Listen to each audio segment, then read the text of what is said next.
Buenos días a todos, bienvenidos a nuestra segunda temporada de Meca Talks, a nuestro tercer episodio.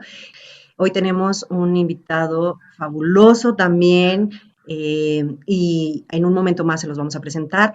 Por el momento les recordamos y les agradecemos estar en cada una de estas ponencias y les recordamos que si pudiste cumplir con 8 de 9 episodios que tenemos, vas a poder tener acceso a tu constancia. Así que te agradecemos el interés, te agradecemos tu lealtad para con nuestras ponencias, nuestros ponentes y sobre todo pues agradecer a la Dirección de Egresados y Desarrollo Profesional poder llevar a cabo este trabajo, este proyecto en conjunto con la Maestría en Mercadotecnia y Publicidad. Decidimos hacer el episodio 2 juntos y para eso le doy la bienvenida y el agradecimiento a la doctora Marimar Sáenz.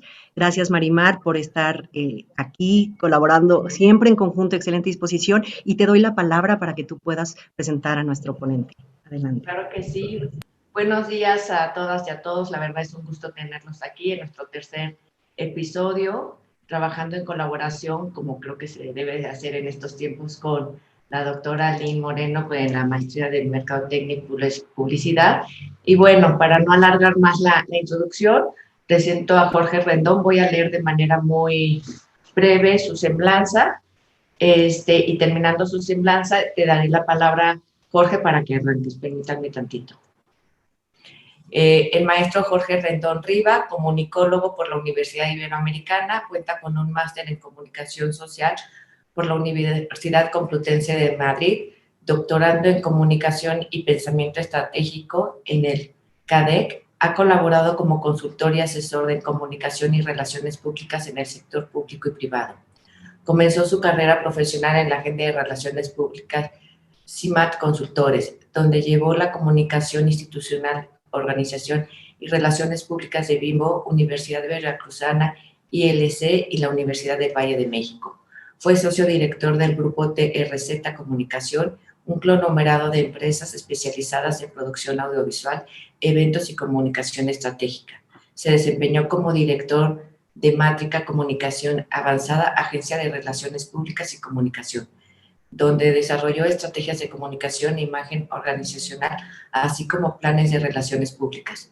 Fue productor asociado de la película mexicana Efectos Secundarios, coproducción con Warner Bros. Fue director de comunicación y prensa en el Festival Internacional del Cine de Guanajuato. Fue socio director de Entropía, agencia de comunicación estratégica, imagen, relaciones públicas y social media, donde manejó las relaciones públicas y estratégicas digitales y de comunicación interna para clientes como Telcel, Filarmonía, María Yunca, Sociedad de Autores, Compositores de México, así como múltiples festivales nacionales e internacionales. Ha participado como asesor digital en campañas políticas en México, donde ha realizado estrategias digitales y planes de imagen visual. En el área de entretenimiento, ha asesorado a artistas en México y España de distintos géneros en materia de branding personal, imagen gráfica, posicionamiento y estrategia de social media. Ha sido productor de espectáculos de música y danza en distintos foros en México y en España, como el Lunario en el Auditorio Nacional, el Teatro de la Ciudad, Voilà, entre otros. Fue nominado en las Lunas del Auditorio Nacional a la mejor espectáculo de danza con el show Flamenco al Natural con la bailadora María Junca. En 2012,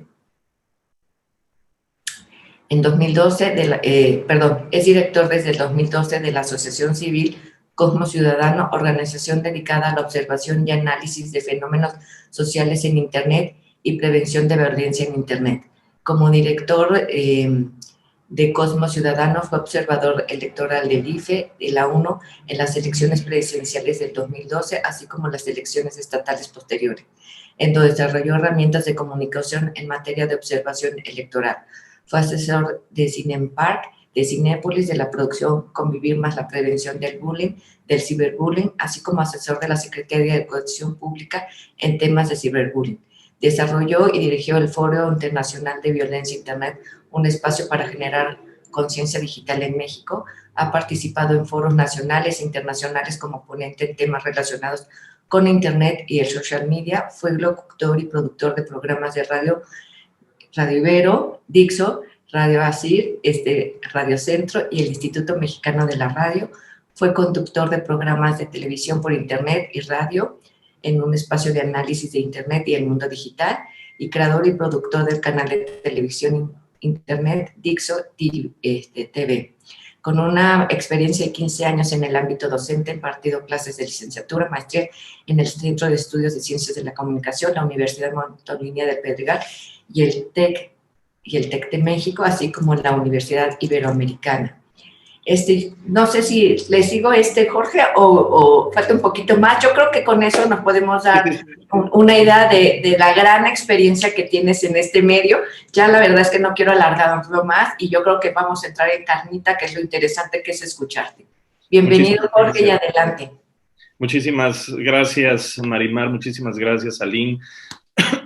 Yo creo que nada más lo último que estoy haciendo es, bueno, vivo en Inglaterra, llevo 5 años viviendo en Inglaterra, actualmente estoy aquí y trabajo también en cosas relacionadas con branding.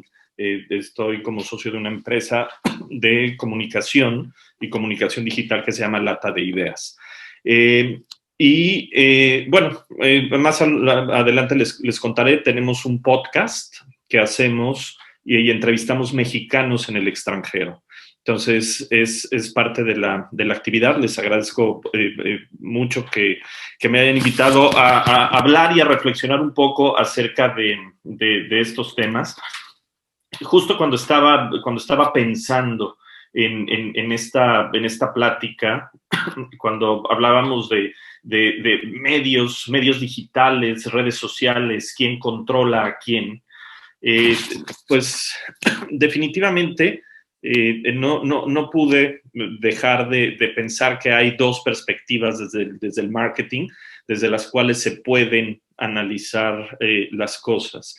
En principio tenemos el microentorno, todas estas fuerzas cercanas a las empresas, a las compañías, que tienen que ver con el análisis de los mercados, de los consumidores, los canales de marketing, competidores, con los públicos, etcétera. Y por el otro lado tenemos el macroentorno, que es justamente hacia donde me voy a enfocar el día de hoy.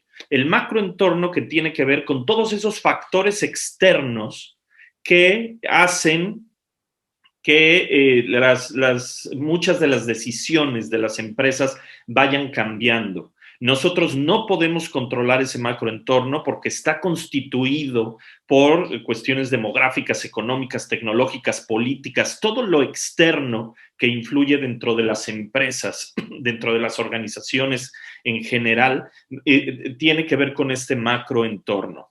Y esto es muy importante para el marketing, para analizar justamente en dónde nos estamos moviendo actualmente. A mí me gustaría empezar y quisiera empezar con esta reflexión. Estamos actualmente viviendo por la pandemia en un momento, en una fase de puente. Nosotros estamos viviendo este momento en el que estamos estamos en este momento en donde es un puente que nos lleva de lo que teníamos antes, de toda la perspectiva, todo lo que habíamos desarrollado en todos los aspectos, en todos los niveles antes, y estamos cruzando hacia algo que no sabemos qué es. Y creo que esto es muy importante.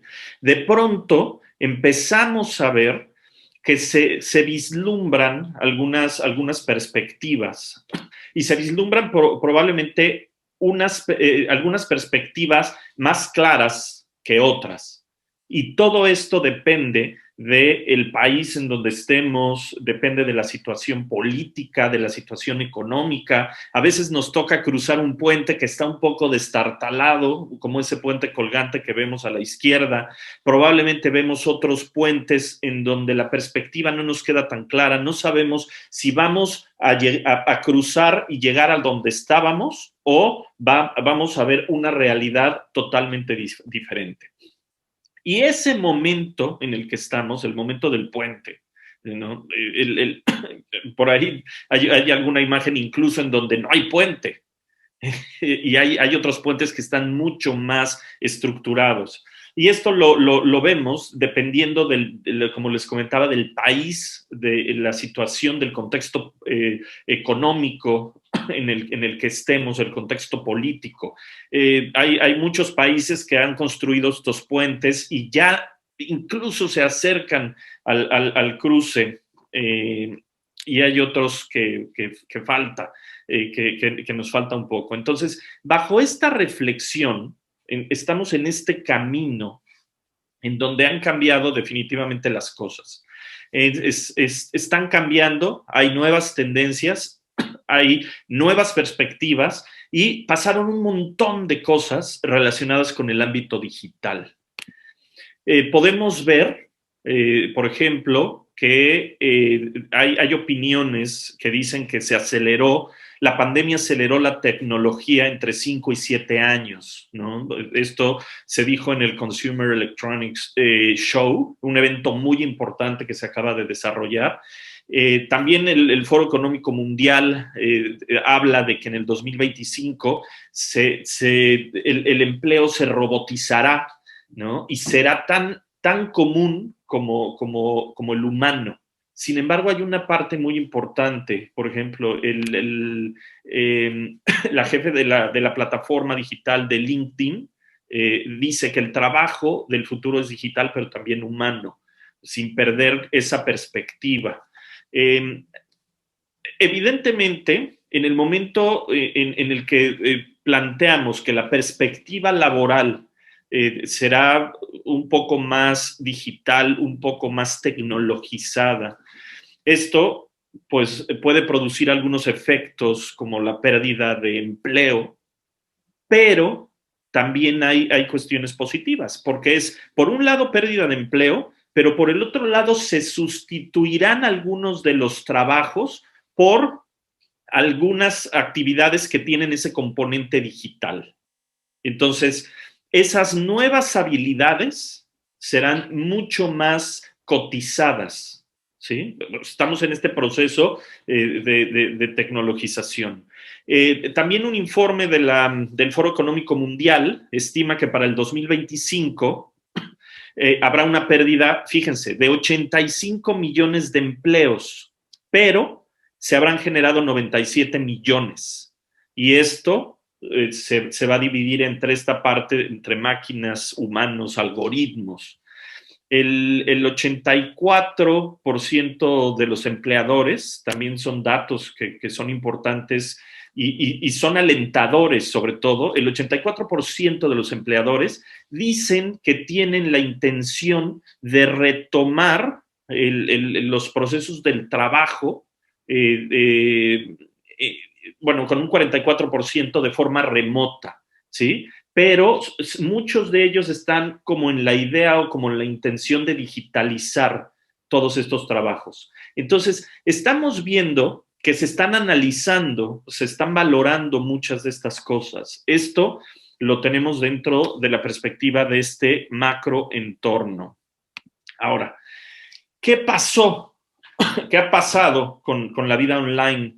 ¿Qué ha pasado la vida online en la pandemia? El Financiero, a través de Bloomberg, saca esta encuesta y pregunta que qué tanto se ha aumentado nuestra participación a través de Internet, Zoom o redes sociales en algunas de estas actividades muy concretas. Reuniones de trabajo, clases, conferencias, fiestas o reuniones sociales e incluso alguna cuestión religiosa.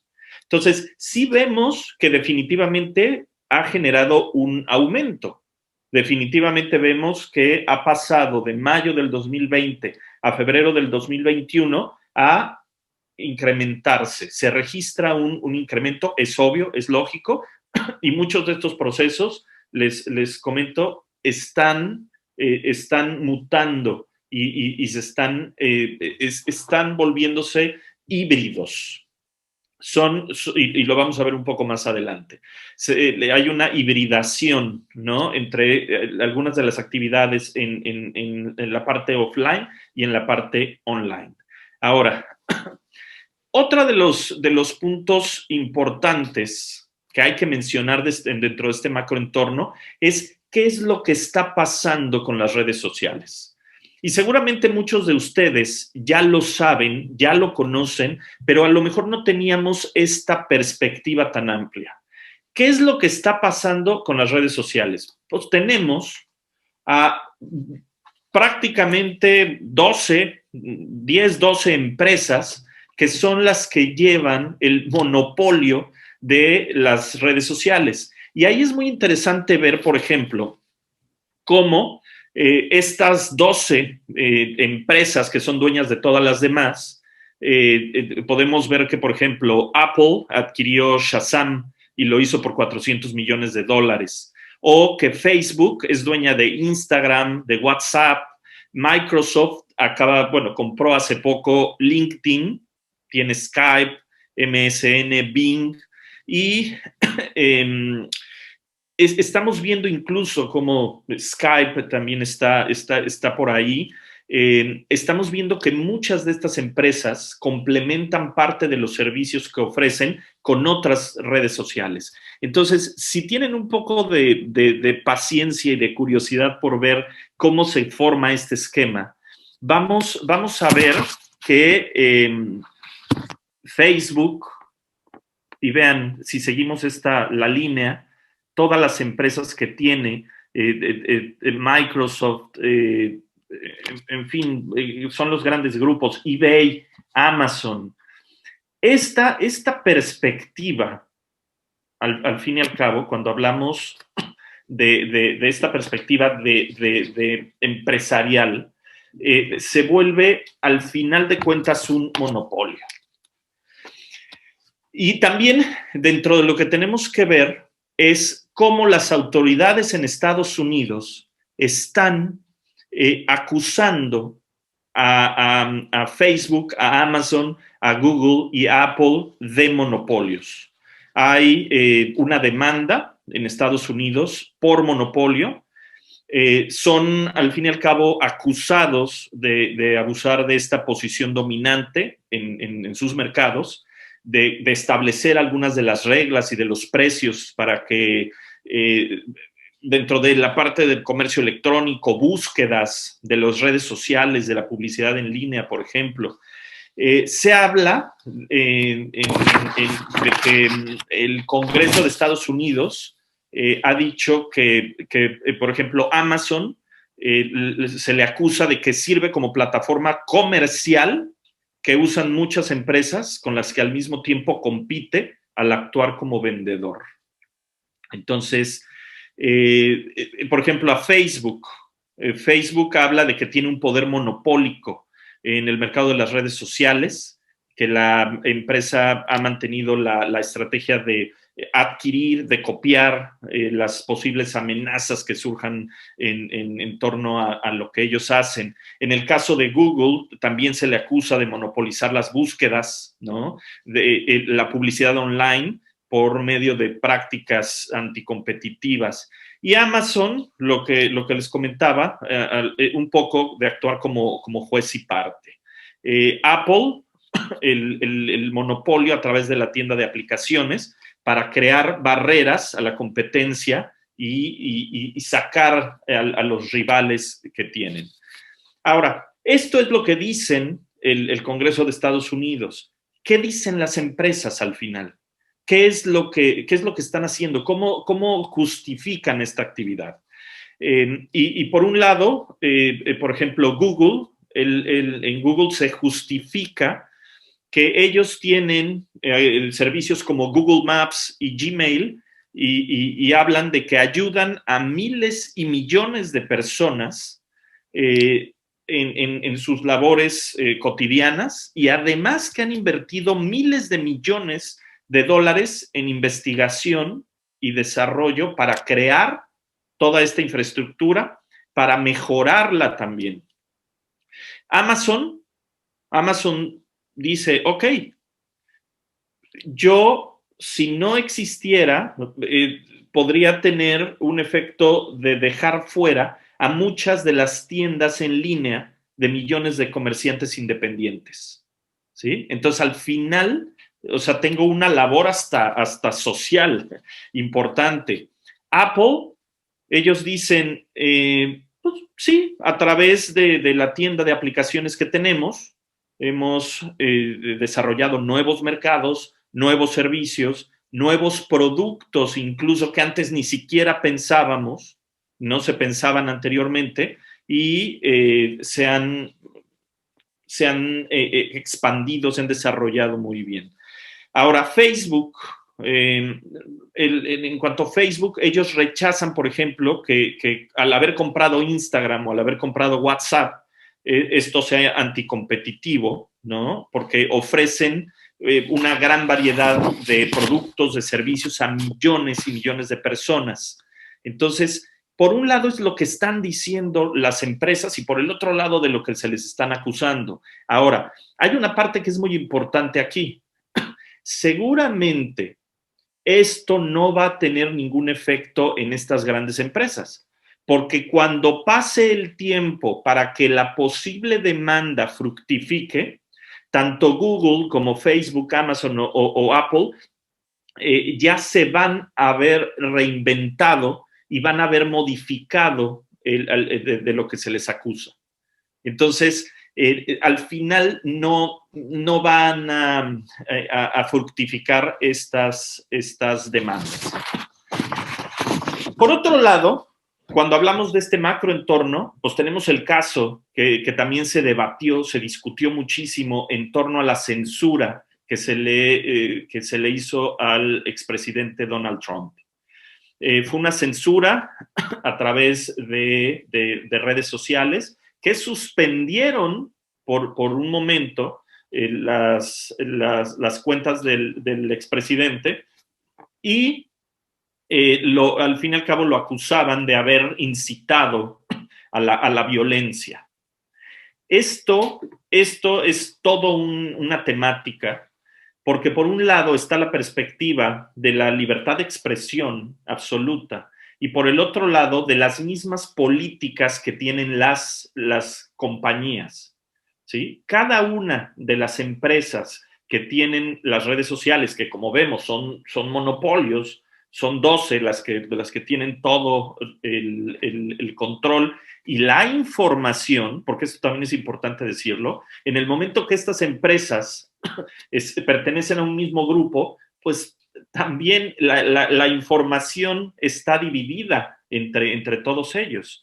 Entonces, esta cuestión de la censura es una cuestión que se habló mucho, a mucha gente le dio mucho gusto que de pronto hubieran hecho eso al expresidente, pero en términos estrictos, si nosotros hablamos de una empresa que censura a un gobernante, bueno, tiene también sus pros, tiene sus contras, hay muchos contras. Es una discusión que yo creo que todavía tenemos que seguir generando en muchos sectores, además. Y ¿saben qué es de pronto lo que sucede? Que esto nos salpica, ¿no? Por un lado, nos salpica, vamos a ver el caso de México, qué fue lo que pasó, pero cuando hablamos de censura, hablamos, por un lado, la censura que las redes sociales aplicaron a Donald Trump, por ejemplo, o que pueden aplicar a los gobernantes, y por el otro lado, también estamos hablando, hay censura de Internet en algunos países. Y como les comento, estamos viendo el macroentorno. Hay países que están censurados para utilizar Internet y, por ejemplo, Omán o Singapur o Sudán, ellos censuran para imponer valores sociales y tradicionales. Pero hay otros que censuran para mantener estabilidad económica, como Jordania, Libia, Turkmenistán. Hay otros que censuran para la seguridad nacional, los tenemos en color rosa, Cuba, India, Morocco. Hay otros que están censurando a los mismos a los usuarios, no se permite el que tengan acceso a estas redes sociales. Ahora, como les decía, ¿qué es lo que sucede? Pues que de pronto nos está salpicando tenemos este halo, este fantasma de la censura, muy, muy cercano también en México, por ejemplo. ¿Qué es lo que sucedió? ¿Y por qué saco el tema ligado a toda esta parte de la censura? A ver, se censuró a Donald Trump en Estados Unidos. En México se empezaron también a cerrar algunas cuentas de simpatizantes el presidente, de López Obrador. ¿Sí? Entonces, hubo alguna declaración por parte del presidente en donde incluso decía que alguno de los directores de Twitter había estado relacionado con otro partido político. Luego sale este señor, el senador Monreal, y habla de una posible regulación. Y estamos hablando de una regulación a Facebook y a Twitter, ¿sí? Al final es una regulación del IFT en donde para poder operar en México, tanto Facebook como Twitter, se tiene que pedir autorización a esta institución. Y el Estado es el último que tiene la palabra para decidir qué cuentas o mensajes tienen que ser suspendidos. ¿Sí? Entonces, nosotros estamos hablando de que también es un camino. Ellos obviamente dicen que no es censura, el presidente salió a decir que no es censura, que al contrario, que es abierto absolutamente la libertad de expresión, pero con este tipo de manifestaciones creo que también deben de estar sometidas a la consideración, al análisis de especialistas en este tema, en muchos sectores. Se habla muchísimo de la regulación de las redes sociales. Yo les comento, en el caso de mi doctorado, yo investigué acerca de, mi investigación va acerca de la violencia en Internet. Entonces, hay muchísima violencia en Internet y de pronto hay muchos sectores que piden la regulación, ¿sí? La regulación sin caer de pronto en la censura. ¿Cómo podemos hacer esto? ¿Es posible o no es posible? Por eso el concepto de autorregulación era uno de los conceptos más importantes dentro de todo esto, ¿sí? El concepto de autorregulación, que los mismos usuarios sean los que entren a discutir muchos de estos aspectos y se vayan regulando.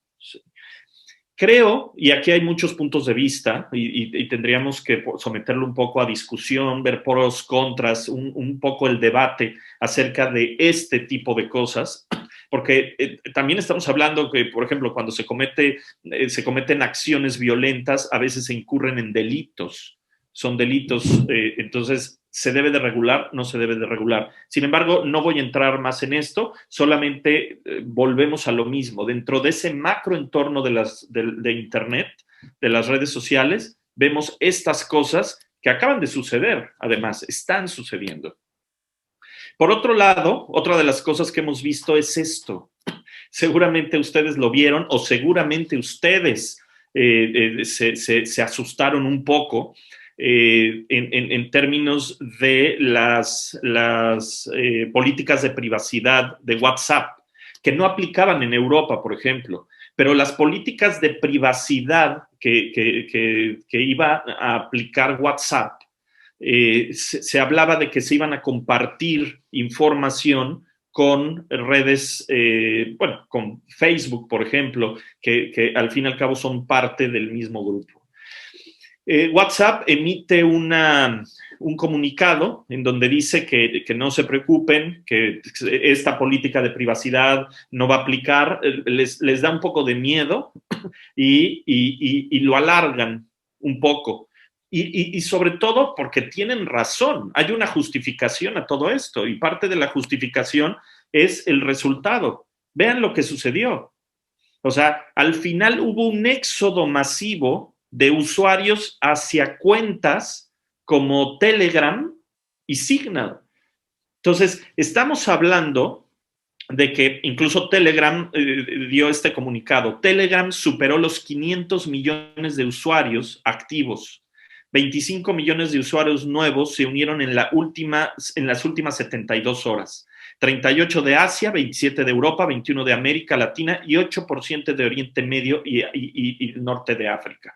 Vean nada más las gráficas, vean nada más cómo funcionó esto, vean cómo este éxodo masivo de usuarios que estaban preocupados porque iban a ser afectados por estas políticas de privacidad, se fueron a otras redes sociales. Y seguramente lo vieron, seguramente lo vivieron ustedes, seguramente son parte de esas personas que se fueron a redes como Telegram, por ejemplo, ¿no? Entonces, es otra de las cosas que ha sucedido en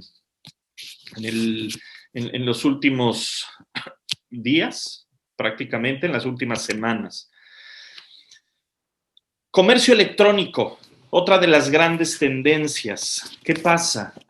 La pandemia nos ha hecho que el comercio electrónico crezca, que el comercio electrónico se potencie, haya nuevas formas, nuevos caminos para el comercio electrónico. Muchos, de hecho, han pasado obviamente porque la necesidad, las circunstancias se lo han requerido, el pasar de la venta tradicional al comercio electrónico. Vamos viendo que Amazon tiene un tráfico estimado de 2.500 millones de visitantes mensuales. Vean eBay, tráfico estimado de 940 millones de visitantes mensuales. Y no es gratuito que veamos un Amazon y a un dueño de Amazon como uno de los hombres más ricos del mundo. Porque, claro, el comercio electrónico ha ido creciendo. Ahora, el comercio electrónico ha ido creciendo, pero no es igual en todos lados. Y eso lo tenemos que ver. El comercio electrónico en Inglaterra está en los primeros lugares, pero no es así en muchos países, como México, por ejemplo, en donde el comercio electrónico también tiene otras barreras. No únicamente es el componente tecnológico, sino tiene el componente social, ¿sí? La desconfianza de pronto que tenemos en la compra de productos. Yo he estado hablando y preguntando muchísimo incluso a muchos de mis alumnos y generaciones jóvenes qué es lo que pasa con el comercio electrónico. Muchos no confían en los envíos, en recibir algo. Muchos no confían en el proceso de la operación en sí. ¿Sí? De que te pueden clonar la tarjeta, lo difícil que es, ¿saben? O sea, hay una desconfianza. No es así en Inglaterra, por ejemplo, o en otros países en donde el comercio electrónico está en apogeo. En Inglaterra, todos los días vemos en las casas que hay camionetas que reparten tanto comida como productos de Amazon. Incluso hay gente que pide el súper por Amazon. Ahora, fíjense, ¿cuál es la principal razón por que las personas compran online? ¿No? Uno, lo pueden hacer a cualquier hora del día y lo pueden hacer desde su casa. Y como estamos todos encerrados, entonces es mucho más fácil el hacerlo desde casa. Tenemos el 95 Perdón, estoy viendo también muchos mensajes que, bueno, no me da tiempo de leerlos, pero un poco más adelante los vamos a ir viendo y abriremos un poco el diálogo, si les parece. Entonces, tenemos que el 93.5% de los usuarios de Internet en todo el mundo han comprado productos online. Y aproximadamente, y fíjense el dato, el 60% de las personas en el mundo tienen acceso a Internet y al menos 9 de cada 10 han realizado compras en línea. Entonces, datos importantes. Algunos de los datos de los millennials, por ejemplo, 59% de los millennials irán primero a Amazon cuando compren en línea, ¿no? Entonces, obviamente lo convierte al gigante minorista y uno de los mayores empresas en este sector, bueno, líder básicamente. Las tiendas online con presencia en las redes sociales tienen un promedio de 32% más de ventas que las que no tienen. Entonces, acá nos estamos dando cuenta hacia dónde van los tiros, ¿eh? Y al final que haremos una pequeña reflexión en tanto a esto. El 74% de los consumidores confían en sus redes sociales para tomar decisiones de compra. ¡Wow! 74% confían en las redes sociales, porque al fin y al cabo sí seguimos un poco en la dinámica en donde los sitios web son importantes y las redes para concentrar toda la información, y las redes sociales nos ayudan a llevar tráfico. Sí, todavía funciona de esa manera.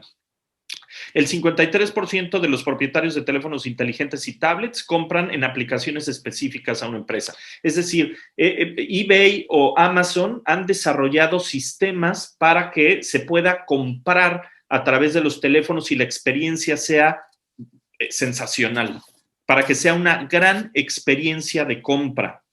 Y fíjense, o sea, cositas que podrían ser tonterías, pero si cuando se lleva a cabo el proceso de registro, bueno, de comercio electrónico, los usuarios se encuentran con un aviso de que necesitan abrir una cuenta para poder comprar, el 28% de las personas abandonan el carrito de compra inmediatamente, ¿sí? Entonces, vean nada más, seguimos analizando el macroentorno.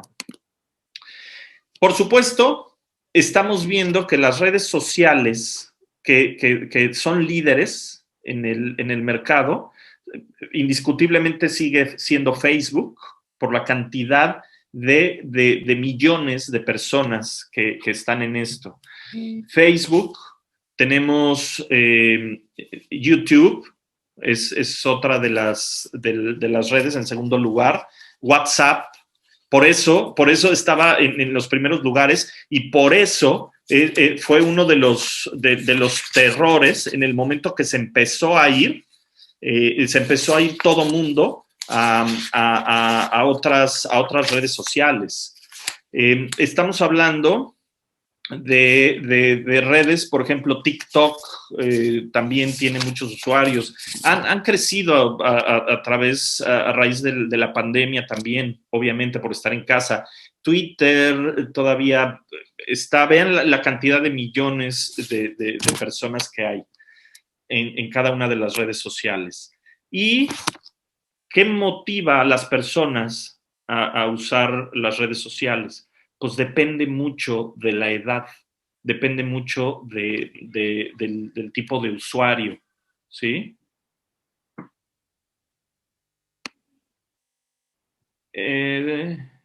Estoy leyendo lo que me ponen rápidamente, pero bueno.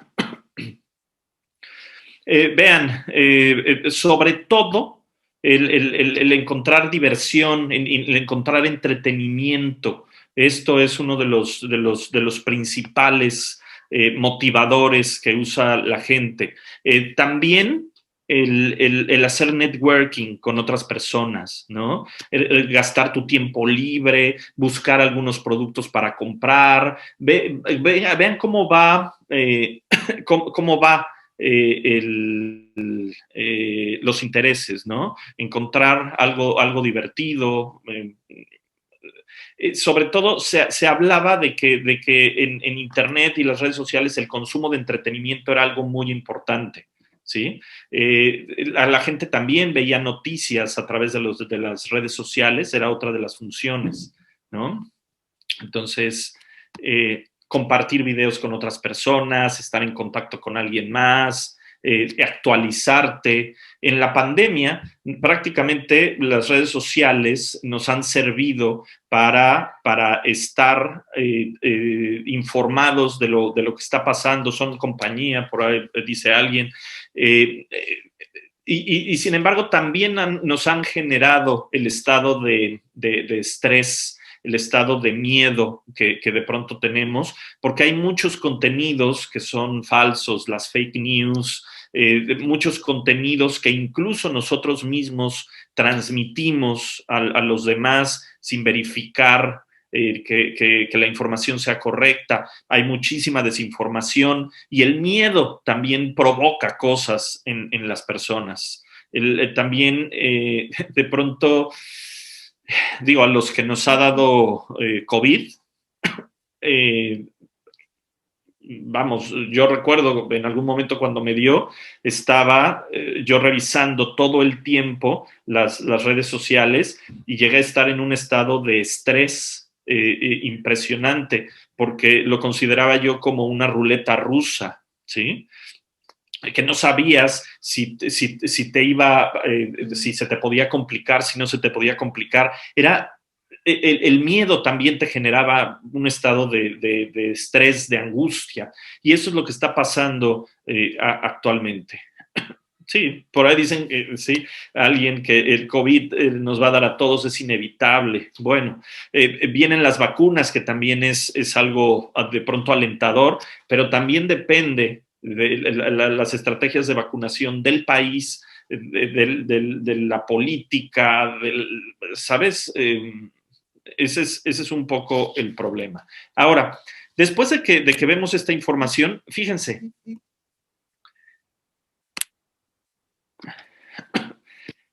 hay que contrastar la información.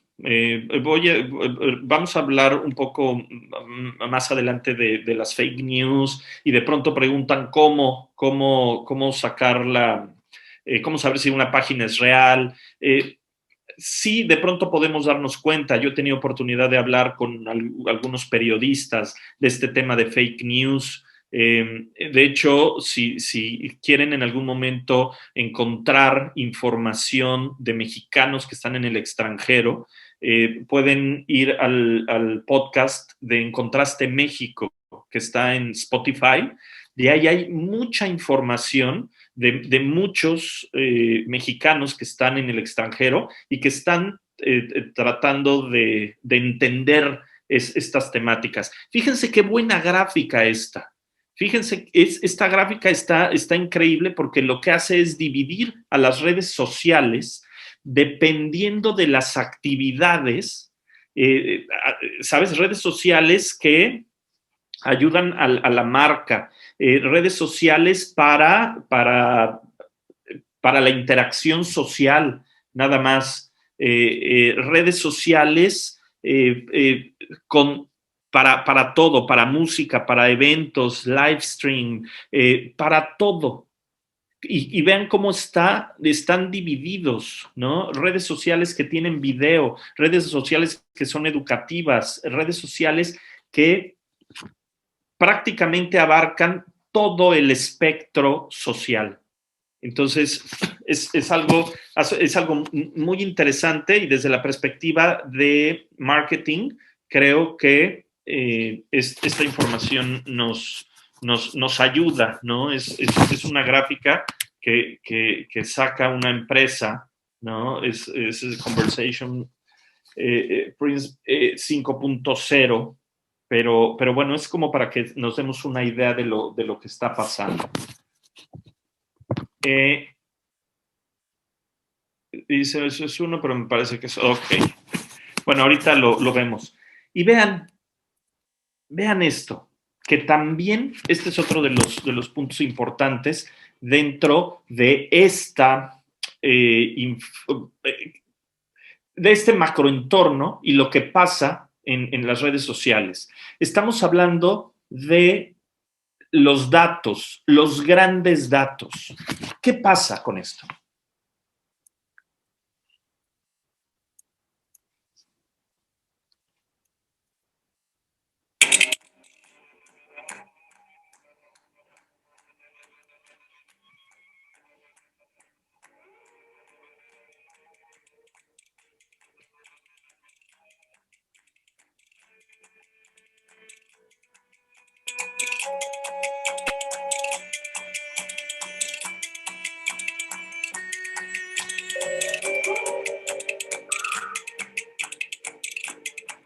Hasta el 2003, en la historia de la humanidad, se habían generado 5 exabytes de información a lo largo de toda la historia. El CEO de Google lo comentó en el 2010. En 2007 hubo 281 exabytes. Y 4 años más tarde se alcanzaron 1800 exabytes. Cuando llega el boom de las redes sociales, se generan contenidos para videos. Ahora cualquiera puede prácticamente generar información. Estamos generando información a nuestro paso. ¿Qué es lo que pasaba en Internet?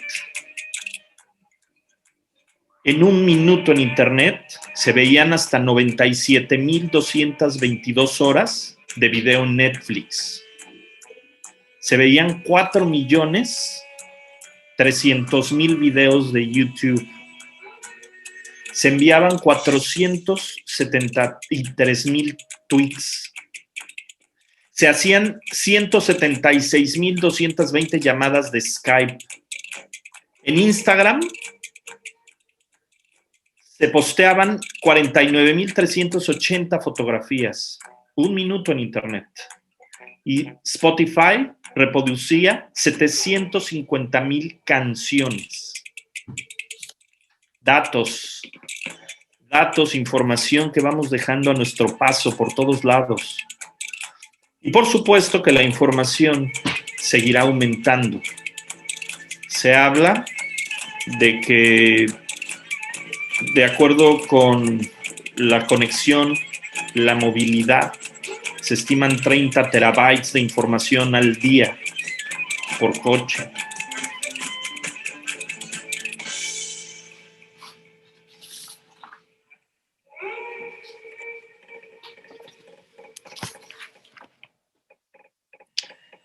Datos, big data, los grandes datos, la información que está en las redes sociales, en Internet.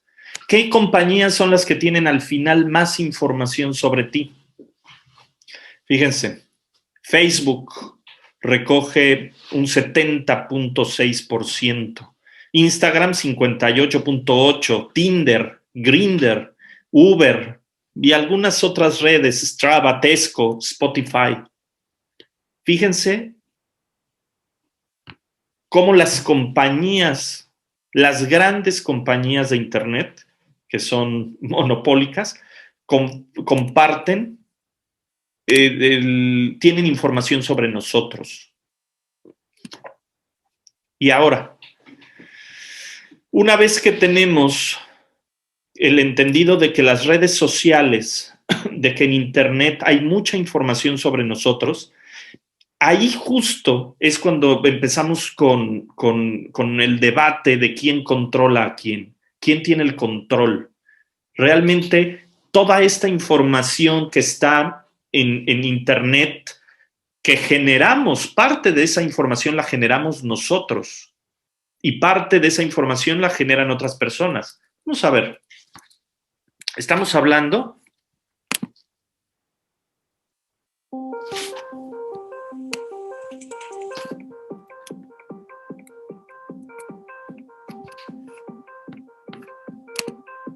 Estamos hablando que en promedio cada uno de nosotros produce 5,000 megabytes de información todos los días.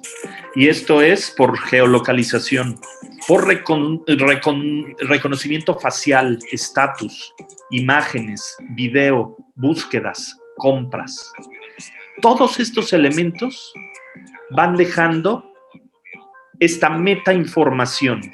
Incluso las fotografías que compartimos tienen metainformación. Es información que no se ve, pero es información que está cifrada. Es información que sí puede ser obtenida por Internet.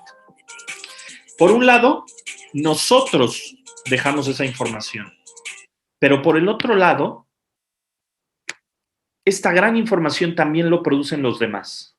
¿Quiénes? Nuestros seguidores. Nuestros seguidores también dejan información de nosotros. Cada vez que alguien nos postea, ¿sí? Cada vez que alguien nos taguea, están aportando información de nosotros, amigos y amigos de los amigos. También estamos hablando de los buscadores. En los grandes buscadores, en los buscadores hay mucha información. Se habla, hace poco me preguntaron acerca de mi opinión relacionada con el derecho al olvido. El derecho al olvido, otro de los temas complicados, otro de los grandes temas a discusión. ¿Qué pasa si no estás de acuerdo con lo que está publicado en los buscadores, en Google? ¿Es posible que lo borren o no es posible que lo borren? Incluso hubo una demanda en Estados Unidos de una persona que no quería que la información que estaba en Internet fuera publicada y fue a la corte. Pero ¿qué es lo que pasa con este tipo de cosas? Pues obviamente Google argumenta porque no quiere que se cree un precedente. Si no, todos empezaríamos a buscar que se borrara la información que no nos conviene, la información que no nos gusta, la información que nos afecta en las redes sociales, en Internet. Y al final Google argumentaba, pero es que yo no soy el que genera la información. Yo soy solamente el lugar en donde otros ponen esa información. Entonces, también esta información tiene que ver con la información que vamos dejando, con los grandes datos, tiene que ver con cookies, los trackers, spyware, la seguridad y los registros gubernamentales. Toda la información que vamos dejando en Internet está a través de esto. Entonces, ¿quién controla a quién? Fíjense, cuando hablamos de trackers, los trackers al final son el alma del Big Data, ¿sí? De los grandes datos. ¿Qué es un tracker? Pues los trackers son pequeños fragmentos de códigos que están en las páginas web. Y vean los datos. Algunos estudios afirman que 75% de los sitios web tenían algunos, por lo menos hasta un tracker, ¿sí? ¿Para qué sirve un tracker? Pues es para dirigir campañas de pronto para un target específico, ¿sí? El 74% de todos los sitios web contenía al menos un rastreador a terceros. Y los trackers son fundamentales para los anunciantes, las agencias de publicidad digital, porque permiten segmentación y orientación de campañas. Estos son los trackers, los que también ofrecen información, esta parte del Big Data.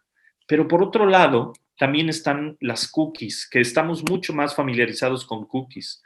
Estos pequeños archivos de texto que son enviados a los navegadores de los sitios web que visitas. Y todo esto, y fíjense, a partir de un tiempo para acá, algún par de años, en todas las páginas web aparecen la política de cookies, ¿sí? Es como la que les estoy mostrando. Fíjense, sus datos personales, sus opciones son nuestra responsabilidad. Nosotros y nuestros socios utilizamos cookies o tecnologías similares para acceder y almacenar información no sensible como la dirección IP. Procesamiento de datos nos permite, por ejemplo, mejorar la experiencia del usuario, medir la audiencia del sitio, características de redes sociales o mostrar anuncios personalizados. Cuando tú haces clic, estás aceptando estas cookies. Y realmente todos, o casi todos, tenemos que poner aceptar para que nos dejen continuar en el sitio, ¿sí? Pero muchas veces no leemos todo esto y muchas veces no borramos las cookies de nuestros navegadores. Entonces, es importante ver cómo se maneja toda esta información. Es mucha información al final la que hay por todos lados. Y por otro lado, fíjense, hay sistemas de recomendación. Y aquí estamos caminando hacia lo que nos está pasando, ¿sí? Estamos hablando de que justamente para optimizar las experiencias de los usuarios, nos están personalizando las búsquedas, nos están recomendando opciones que son opciones que tienen que ver con nosotros, con nuestros intereses, ¿sí? Opciones que tienen que ver con lo que nos gusta, con lo que nos hace sentir bien. Entonces, al fin y al cabo, estos sistemas de recomendación los vemos todos los días y los vemos en Netflix, los vemos en Spotify, los vemos en todas las, en Amazon, en eBay. Según lo que vamos comprando, según lo que vamos buscando, nos van haciendo sugerencias. Claro, ¿son eficaces? Por supuesto que son eficaces, porque asocian estos elementos de nuestros perfiles de consumo, como el historial de compras, selección de contenidos o incluso esta parte de actividades para recomendarnos cosas, ¿sí? Incluso no está tan mal, porque de pronto encontramos productos, encontramos servicios que nos gustan, que nos ajustan, ¿sí? Que van de acuerdo a lo que nosotros queremos. Entonces, vamos, mal no está, ¿sí? Pero, ¿qué es lo que pasa con esto? ¿Qué es lo que pasa con toda esta información que hay en Internet de nosotros? ¿Qué pasa de pronto con este monopolio que hay de las redes sociales? ¿Qué pasa? De pronto les voy a poner un ejemplo. ¿Cómo hace Instagram las recomendaciones? ¿En qué basa Instagram las recomendaciones que ustedes reciben? No crean, o sea, hay algoritmos de recomendaciones. En las mismas páginas hay algoritmos que nos dicen, que le van indicando al sistema qué es lo que nos gusta, qué intereses tenemos. Y vean, por ejemplo, en Instagram. Las recomendaciones las hace Instagram con base en tus impresiones, es decir, con tus gustos, con tus likes, con tus comentarios. Las temáticas de interés respecto a lo que tú buscas, ¿sí? Te dan recomendaciones, te hacen sugerencias con base en lo que tú ya buscaste. Lo que buscas dentro y fuera de la plataforma también. Estamos hablando, cada vez que escribes algo en la barra de búsqueda, los algoritmos buscan inmediatamente, recopilan toda la información para saber esas cosas que te interesan. Obviamente los hashtags, porque un hashtag te ayuda a segmentar el tema de interés. Entonces, cada vez que pones un hashtag, obviamente es algo relacionado con un tema de interés. Los seguidores y los seguidos, tu agenda de contactos, ¿no? Amigos y contactos en otras redes. Y también, por ejemplo, si estamos hablando que Instagram también pertenece a este gran gigante de Facebook y de WhatsApp, entonces los contactos que tengas en WhatsApp y de Facebook también se harán sugerencias de perfiles para seguir en Instagram siempre y cuando tengas cuenta ahí. Y hay aspectos también que Instagram toma en cuenta y no necesariamente tienen que ver con tus intereses. Seguidores Por ejemplo, algunas de las cosas es personas que te buscaron, pero no te siguieron. También puede haber ese tipo de recomendaciones. Por eso de pronto, tanto en Facebook como en Instagram, nos damos cuenta de que hay personas que no hemos contactado, que no son nuestros amigos, pero nos lo sugieren, ¿sí? Estos algoritmos. Y estos algoritmos a los que estamos expuestos todo el tiempo.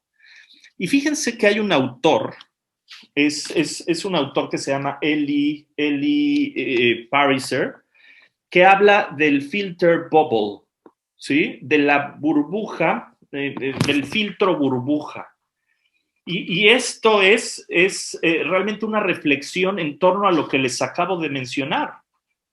O sea, si hay demasiada información por todos lados y si el algoritmo de las redes sociales nos está dando los contenidos que nosotros queremos, entonces está creando un microcosmos a medida, ¿sí? Estamos hablando que en nuestras redes sociales vamos a tener información, vamos a tener sugerencias con base en lo que nosotros hemos buscado, en lo que nosotros nos gusta, en lo que nosotros nos interesa. Entonces, de pronto, se forma una burbuja alrededor de todos nosotros y estamos muy a gustos ahí.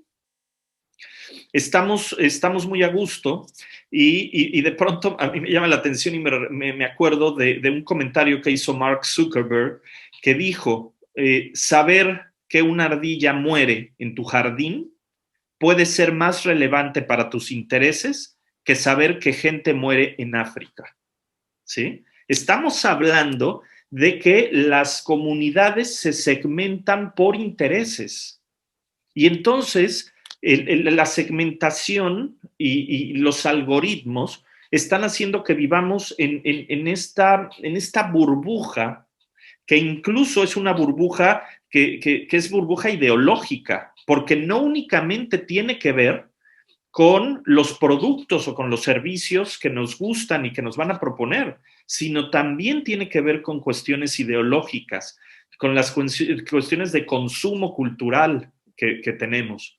Entonces, ¿qué es lo que pasa? Que no tienes tampoco contexto, ¿sí? El contexto y esta parte global de Internet se da, pero se reduce muchísimo a lo que tú quieres, a lo que tú tienes, a los intereses. Estás formando una experiencia digital, te están dando una experiencia digital basada en lo que tú quieres.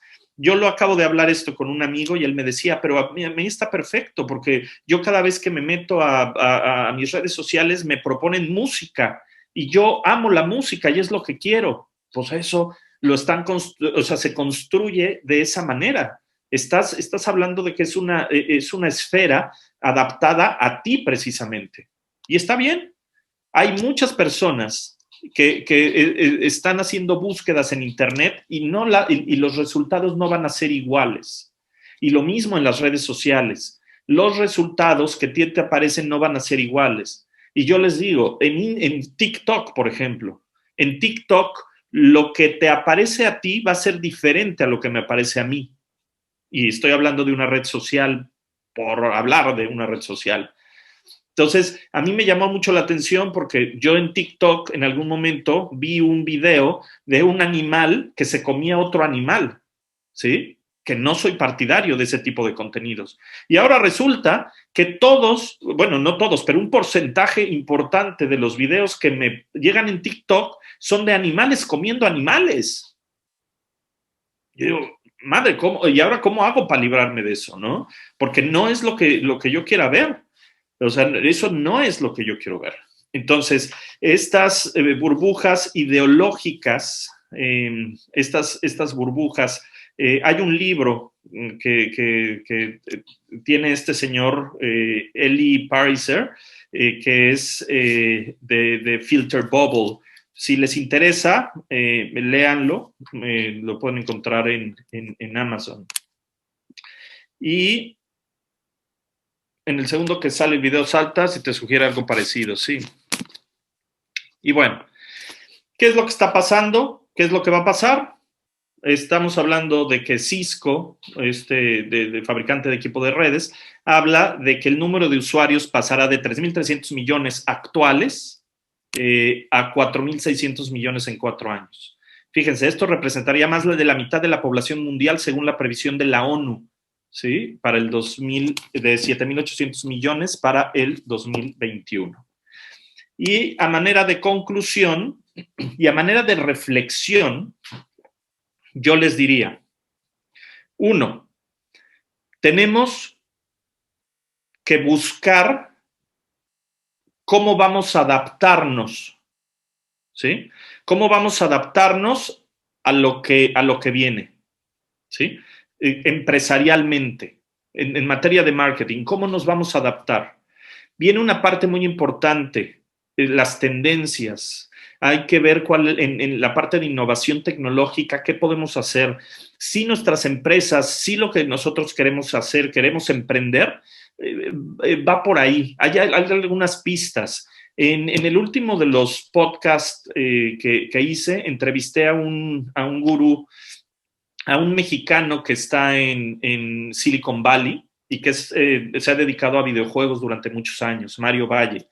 Y él dice, yo tengo un fondo de inversión y está invirtiendo en 2 cosas. Está invirtiendo en realidad virtual y realidad aumentada y en videojuegos. Entonces me dice, va por ahí. Después de los móviles, de los teléfonos inteligentes, esta es la siguiente revolución. Piénsenlo. Vamos a pensar también en otro punto. Hay que ver que hay nuevos públicos y nuevas audiencias. Los nuevos públicos y las nuevas audiencias son sumamente importantes. Son públicos más digitales. Tenemos que entenderlos.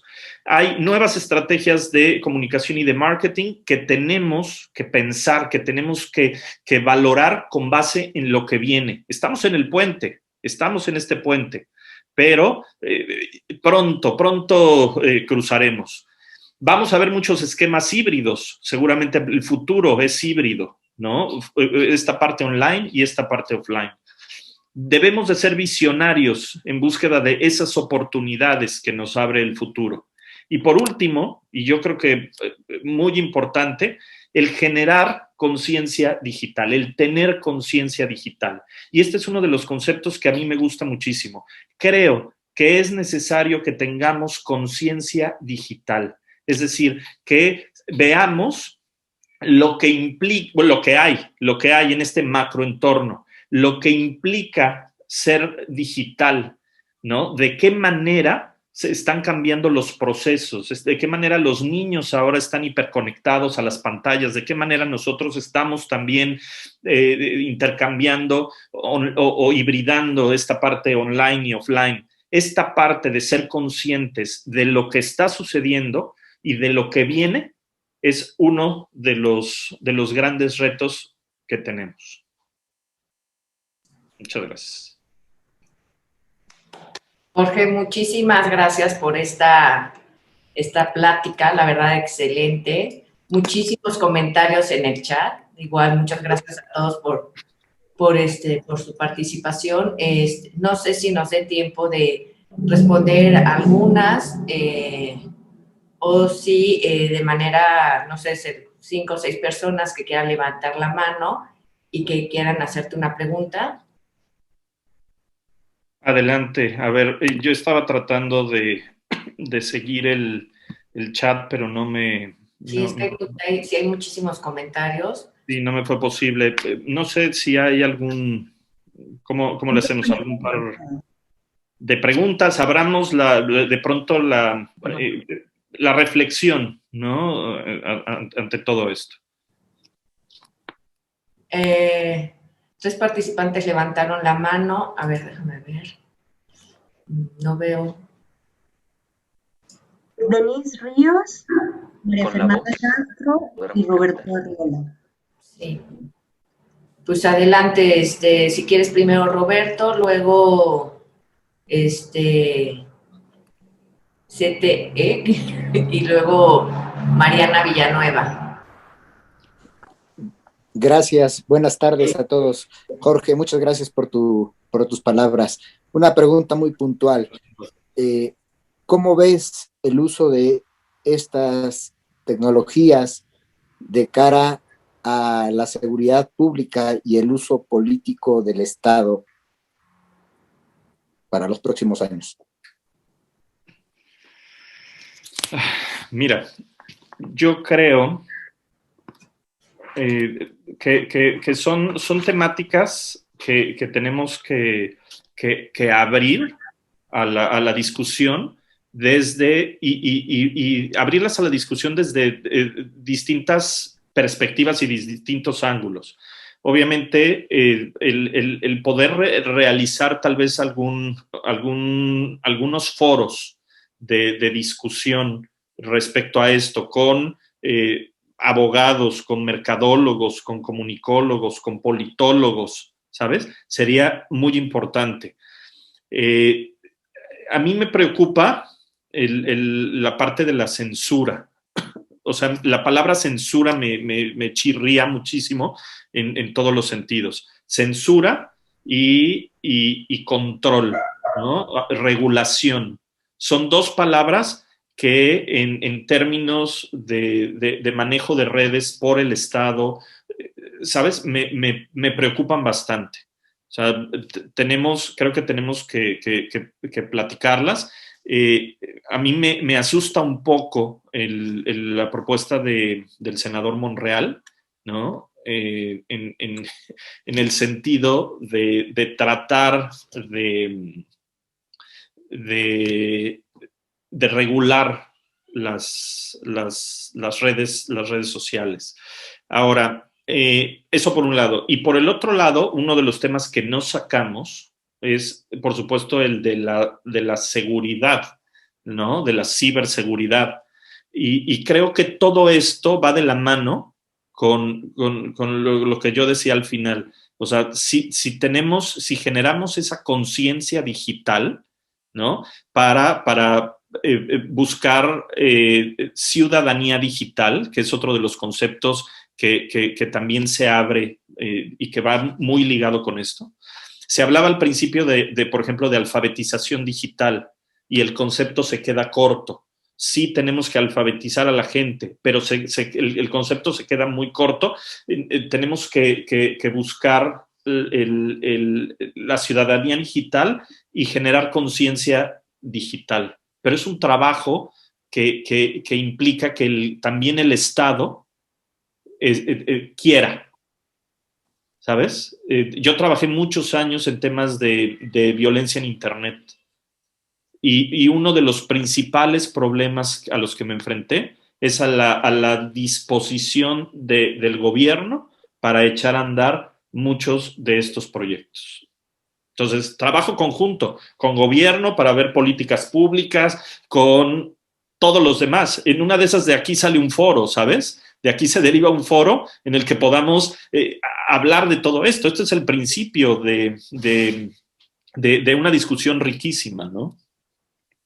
Pero bueno, gracias. A ver. Te agradezco, gracias. Gracias. Si quieres, es que no tengo tu nombre, y tú. Estás en clave. Soy Carola, perdón, no lo había cambiado. Mucho gusto, Jorge, gracias de verdad por esta ponencia impresionante. Soy comunicóloga y mercadóloga, me dedico a social media, entonces la más feliz, tengo una agencia de redes sociales. Y bueno, te quería comentar primero, me encantó y tienes un estilo lo máximo para captar al público, pero bueno, algo muy importante, no sé si tú has visto que ha sido como mi dilema. Yo disfruto mucho las redes sociales porque he visto cómo incluso con mis clientes, con todo esto de la pandemia, si no de verdad hubiéramos tenido estas redes sociales, mis restaurantes hubieran tronado porque tuvimos que cerrar y solo hacíamos to go, tiendas en línea que llevamos todas las cosas y bueno, estando en Morelia, que es un poquito más pequeño como la parte de comercio a nivel México, ¿no? Entonces, bueno, yo estoy muy agradecida con esta parte, pero mi dilema es como, seguro viste el documental de Social Dilemma de Netflix. Ajá. Obvio, me encantó, me impresionó, pero creo que es justo lo que tú dices, como, o sea, cuando mi mamá también, pues las cadenas de tías y todo te mandaban lo de WhatsApp del problema, al final nosotros damos el contenido y al final nosotros decidimos si ese contenido aportamos en redes, ¿no? O todo es negativo o las utilizamos de una manera bonita, buena. Creo que sí es muy importante, nosotros tenemos ese control de qué le damos, qué datos les damos, Digo, al final saben toda nuestra vida, entonces no tengo tampoco ningún problema. Nosotros somos quienes damos el contenido, pero creo que el trabajo está en nosotros realmente, en usarlo de la mejor manera en vez de simplemente quejarnos, ¿no? De las redes sociales, que creo que, o sea, como que la gente se ha ido como más a esos extremos, o de creerse todo, ¿no? En vez de investigar un poquito. Pero te agradezco muchísimo, estuvo increíble, y creo que sí es algo, bueno, como yo me dedico a este diario, todo el día tienes que estar viendo qué tendencias vienen y qué viene, porque si no, te quedas atrás. Sí, ya hay muchísimas tendencias, ¿no? Yo les mencionaba nada más la parte de realidad aumentada y realidad virtual, porque lo recalcó muchísimo Mario Valle, ¿no? Entonces, por ahí incluso él tiene un fondo de inversión que los que estén interesados, yo les digo, al final del podcast, Mario deja su número telefónico sí, mira, por ahí lo conocen, Mario es lo máximo. Deja su número telefónico por si alguien se quiere comunicar con él en temas él es mentor. Él es mentor de startups, por ejemplo, ¿no? Entonces, exactamente. Qué bueno que lo pusiste, Francisco. Muchas gracias. Él es de Toluca. Sí. ¿Correo electrónico? ¿Perdón? ¿Se vale que nos compartas tu correo electrónico? Sí, por supuesto. Les voy a dejar este. Se lo compartí a Ociel. Bueno, ahora lo dejo. Si quieren, vamos a algún otro comentario. Muchas gracias. Gracias por tu comentario. Justo nos estaban preguntando de tu podcast también, ¿no? El que mencionaste. Miren, se llama En Contraste México. Acá está, En Contraste México, y lo pueden oír en Spotify.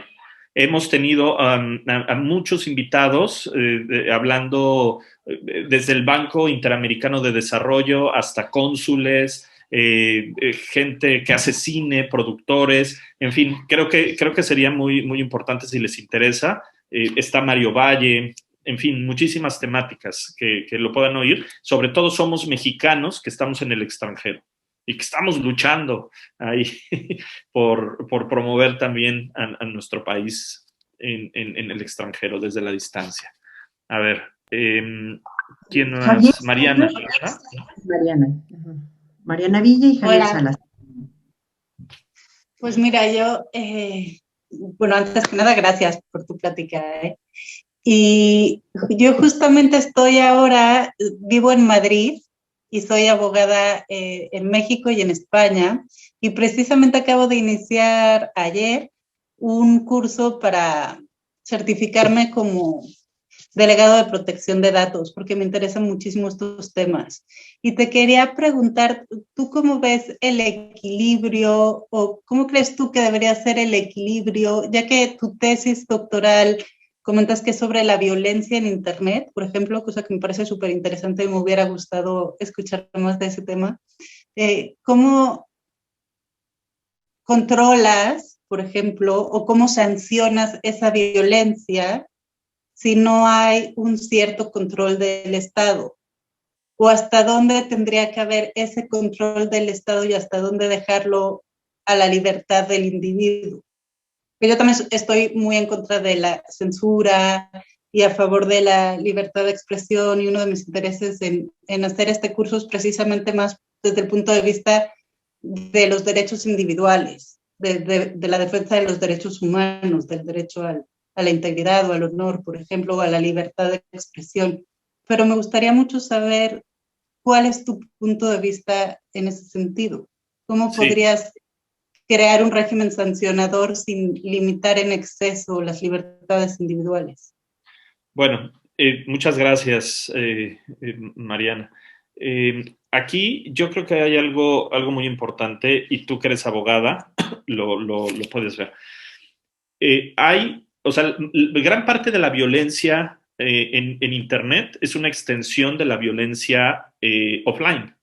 Ese es un hecho, claro. Está en otro canal, ¿sí? Las características del canal hacen que sea un poco diferente. Sin embargo, cuando estamos hablando de un delito, que muchas de las expresiones de violencia llegan a esa parte, un delito se sanciona como delito, ¿sabes? O sea, sí hay o sea, legalmente hay algunos esfuerzos por tipificar esto. En México, si estás interesada, hay una ley que acaba de pasar, que es la Ley Olimpia, ¿sí?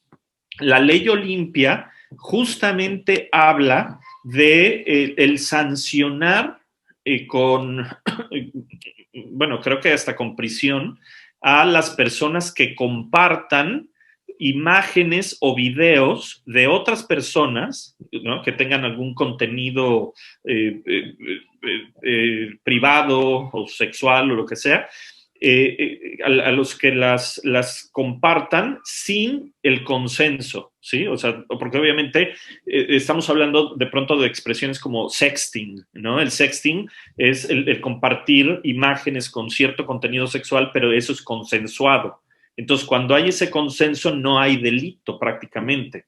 El problema es cuando las personas, sin la autorización del otro, lo publican y eso cae en pornovenganza o en sextorsión. En fin, hay montones de nombres. Y creo que uno de los grandes pasos fue el que se aprobara esta Ley Olimpia, porque protege también a las mujeres en este sentido, ¿no? Olimpia es el nombre de la mujer que la propuso, que estuvo cabildeando, que fue, y se me hace muy importante el que se analice desde esta perspectiva. 2, la autorregulación, ese es otro de los puntos. Creo que la autorregulación es donde tenemos que subrayar también. Cuando no hay delito o cuando no se ha tipificado como tal y no hay nada que hacer, de pronto la autorregulación es importante. Yo, por ejemplo, en mi tesis saqué muchos de las políticas que tienen Facebook, TikTok o Instagram en contra de los discursos de odio, por ejemplo, ¿no? Que de pronto no es delito, o sea, no es que sea delito, pero es algo... En Inglaterra como que ya están persiguiendo gente por tweets, ¿no? He leído que en Inglaterra y en Estados Unidos ya han habido arrestos incluso por gente que pone tweets, pero que son comentarios, vamos, o sea, casi de broma, y que es claramente una broma, y claro, que los han arrestado por censura, vamos, que me llama la atención que eso pase en Inglaterra, pero... Claro, es que te digo, depende de cada país, de cómo estén las regulaciones, de cómo estén, pero se está avanzando. A mí el caso de México me parece maravilloso que la Ley Olimpia esté, revísenla si quieren, y también, bueno, yo creo que en casos de violencia en Internet, la cultura de la denuncia también tendría que ser algo muy importante. El problema es, como tú lo sabes, que en México la cultura de la denuncia no existe porque no, o sea, se tiene la idea de que no hay justicia, ¿sabes? Entonces, ¿para qué lo hago? Pero también hay canales. Está la policía científica, por ejemplo, en donde lo que pasa es que faltaría hacer más promoción a estos canales, ¿no? Pero bueno, muchas gracias. Tenemos, me parece, gracias, Mariana. ¿Quién más? ¿Javier? Muchas gracias. Encantado, muchas gracias por la conferencia, me gustó mucho. A mí me preocupa mucho el tema de la manipulación. Y ya desde la campaña de Donald Trump hace algunos años, y ahora más recientemente aquí en México, vemos cómo los bots manipulan la opinión pública. ¿Y qué puedes decir de eso y qué pudiéramos hacer contra los bots? Bueno, mira, los bots se pusieron muy de moda, se han puesto de moda con las campañas políticas y los bots han ido evolucionando, porque los bots al principio eran huevitos nada más y era muy fácil distinguirlos. Ahora han evolucionado a tal nivel que ya tienen más vida propia. Entonces, sin embargo, los bots tienen, como son máquinas al final, tienen una cierta lógica para funcionar. Entonces, no es tanto que manipulen a la opinión pública, porque muchos de los usuarios se dan cuenta de que probablemente son mensajes repetidos y que no generan discusión. Yo creo, o sea, los bots originalmente se utilizaron para invadir las redes sociales y, por ejemplo, para bajar ciertos temas en Twitter que eran trending topic, ¿sí? Entonces, se llegaron a utilizar en ese sentido. Haz de cuenta, si de pronto subía un trending topic, para que se hiciera trending topic, había muchos usuarios que estaban discutiendo acerca de una temática. Si metían bots ahí, entonces el algoritmo de Twitter detectaba que había perfiles falsos y ¡pum!, lo bajaba inmediatamente. O de pronto se utilizaban para distraer la atención también de algunos de los usuarios, ¿sí? Y que dejaran el tema en el que estaban trabajando y se fueran al otro, ¿sí? Sin embargo, a mí los bots no me preocupan tanto, me preocupan de pronto más los trolls, ¿sabes? Porque los trolls sí tienen, el trolling como tal, sí tienen más vida propia, es más difícil, son usuarios reales. Los otros es más fácil de detectarlo porque te digo, los puedes localizar, los puedes encontrar con mensajes repetitivos. Y además son usuarios que no tienen de pronto tanta fuerza, tanta vida, ¿sí? Sin embargo, lo están usando a la fecha. Sí, claro, claro. El gobierno de México los usa. Claro. Y si tú los usaras en su contra, a ti te sancionan por haberlos usado. Sí. O sea sí. que hay mucha disparidad. Sí, sí. De hecho, bueno, evidentemente, por ejemplo, la primera campaña que tuvo una estrategia organizada de redes sociales y que hubo estos bots y tal, fueron las del 2012. Así es. ¿no? Y ahí prácticamente había muchísima información. Pero yo te voy a decir una cosa. Sinceramente, Peña los usó, por supuesto, y los usaron mucha gente. Yo creo que también lo que pasó en el 2012 es que no hubo tanta influencia de las redes sociales en la decisión del voto. Pero sí en el 18, sí. En el 18, sí. En el 2012, no. En el 2012 no hubo tanto, no fue significativo, representativo. Ahí sí te lo puedo decir porque yo estuve haciendo análisis de todo eso todo el tiempo. Pero estás hablando de ya hace casi 10 años. En cambio, en el 18, que solo hace 3 años, sí hubo, y a la fecha, hay un uso indiscriminado del gobierno de los bots, bueno, de los trolls. Sí, y de hecho hay granjas, más allá de los bots, porque te digo, los bots... Y dinero para pagar todo eso. Claro, o sea, de pronto hay granjas de usuarios que están tuiteando y esos son de pronto perfiles mucho más reales, ¿no? Pero bueno, por eso te digo, los bots sí, pero no me preocupan tanto. Me preocupan más los que tienen vida propia, porque acuérdate, en Internet de pronto la interacción es más importante.